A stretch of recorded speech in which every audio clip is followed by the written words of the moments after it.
Hi friends, welcome back to my channel சமையல் with அனு. இன்னைக்கு நம்ம வீடியோவில் ஒரு அட்டகாசமான சிக்கன் பிரியாணி தாங்க பார்க்க போகிறோம். நம்மளே ஒரு ஃப்ரெஷ்ஷான பிரியாணி பவுடர் அரைச்சி இந்த பிரியாணி செய்கிறதுனால ரொம்பவே டேஸ்ட்டாக இருக்கும். கண்டிப்பாக ஸ்கிப் பண்ணாமல் ஃபுல்லாக பாருங்கள். வீடியோக்குள்ளே போகிறதுக்கு முன்னாடி நம்ம சேனலை இன்னும் சப்ஸ்கிரைப் பண்ணலைன்னா சப்ஸ்கிரைப் பண்ணி பெல் ஐக்கான் கிளிக் பண்ணி ஆல் கொடுத்துக்கோங்க.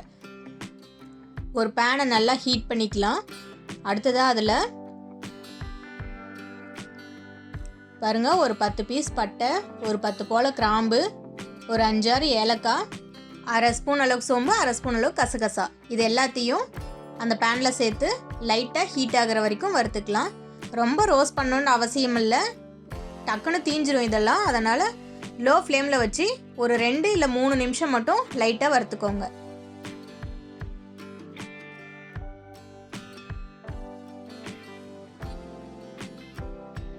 அவ்வளோதாங்க, இது 2 நிமிஷம் ஆயிடுச்சு. இதுவே போதும். கலரும் கசகசாலாம் நல்லா சேஞ்ச் ஆகிடுச்சு. இப்போ இதை ஆஃப் பண்ணி ஆற வச்சு மிக்ஸி ஜாரில் ஃபைன் பவுடரை அரைச்சி எடுத்துக்கலாம். அடுத்ததாக குக்கரில் ஒரு 5 டேபிள் ஸ்பூன் அளவுக்கு ஆயில் சேர்த்துருக்கேங்க. கூடவே ஒரு 3 டேபிள் ஸ்பூன் அளவுக்கு நெய் சேர்த்துருக்கேன். இது நல்லா ஹீட் ஆகிடுச்சு. இப்போ இதில் தாளிச்சிக்கலாம்.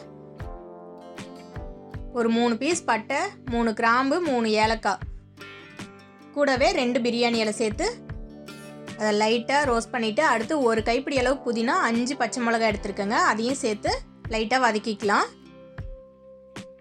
இது நல்லா பொரிஞ்ச உடனே அடுத்ததாக ஒரு 3 பெரிய வெங்காயம், அதையும் சேர்த்து வெங்காயம் நல்லா கோல்டன் ப்ரௌன் கலராக சேஞ்ச் ஆகிற வரைக்கும் நல்லா வதக்கிக்கலாம்.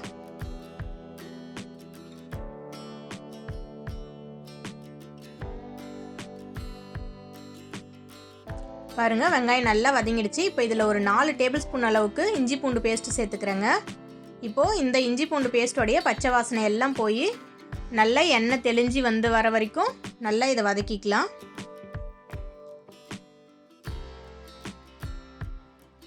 அடுத்ததாக இது கூட 3 பெரிய சைஸ் தக்காளி கட் பண்ணி வச்சுருக்கேங்க, அதையும் சேர்த்து நல்லா வதக்கிக்கலாம். தக்காளி நல்லா மேஷ் ஆகட்டும். பாருங்கள், தக்காளி நல்லா மேஷ் ஆகிடுச்சு. இப்போது க்ளீன் பண்ணி வச்சுருக்க 3/4 கிலோ சிக்கனை சேர்த்துக்கலாங்க. இப்போது இது எல்லா மசாலாவோட சிக்கன் நல்லா மிக்ஸ் ஆகிற மாதிரி நல்லா வதக்கிக்கலாம். அடுத்ததாக இதில் நம்ம ரெடி பண்ணி வச்சுருக்கிற அந்த ஃப்ரெஷ் பவுடரை சேர்த்துக்கலாம். இதை நல்லா மிக்ஸ் பண்ணி விட்டுடலாம்.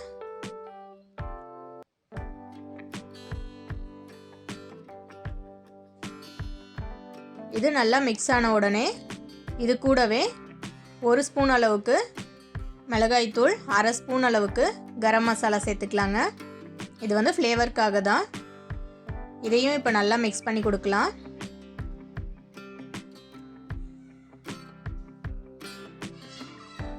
இப்போது இது எல்லாமே நல்லா மிக்ஸ் ஆகிடுச்சிங்க. அளவு தண்ணி ஊற்றிக்கலாம். நான் 3 டம்ளர் அளவுக்கு அரிசி எடுத்திருக்கேன். 3/4 கிலோ கறிக்கு 3/4 கிலோ அரிசி எடுத்துருக்கிறேன். ஸோ ஒரு 5 டம்ளர் மட்டும் தண்ணி சேர்த்துக்கிறேங்க. குக்கரில் வைக்கிறதுனால, அதுவும் ஆஃப் பாயில்டு அரிசி எடுத்திருக்கேன், அதனால் சீக்கிரம் குழஞ்சிடும். அதனால் நான் வந்து 1 டம்ளர் தண்ணி கம்மியாக சேர்த்துறேங்க. நீங்கள் குக்கரில் வச்சா யூஸ்வலாகவே 1/2 டம்ளர் அளவுக்கு தண்ணி கம்மியாக தான் வைக்கணும். இப்போ இது நல்லா கொதிக்கட்டுங்க. பாருங்கள், தண்ணி நல்லா கொதிக்க ஆரம்பிச்சிருச்சு. இப்போ இதில் ஒரு 10 நிமிஷம் தாங்க ஊற வச்சிருக்க அரிசி, அந்த அரிசியை வந்து சேர்த்துக்கலாம்.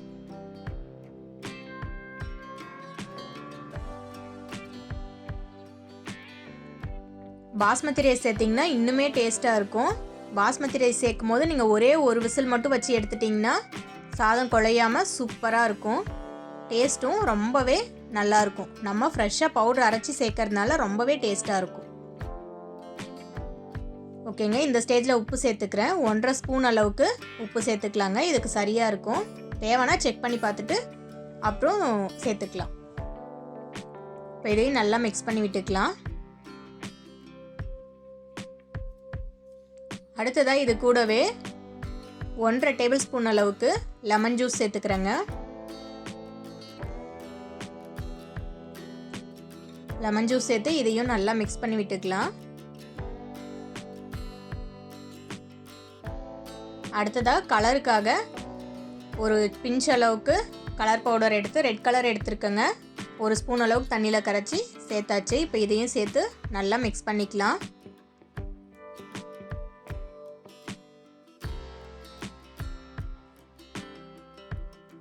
இப்போது ஃபைனலாக இதில் ஒரு கைப்பிடி அளவுக்கு மல்லியும் புதினாவும் சேர்த்துக்கலாம்.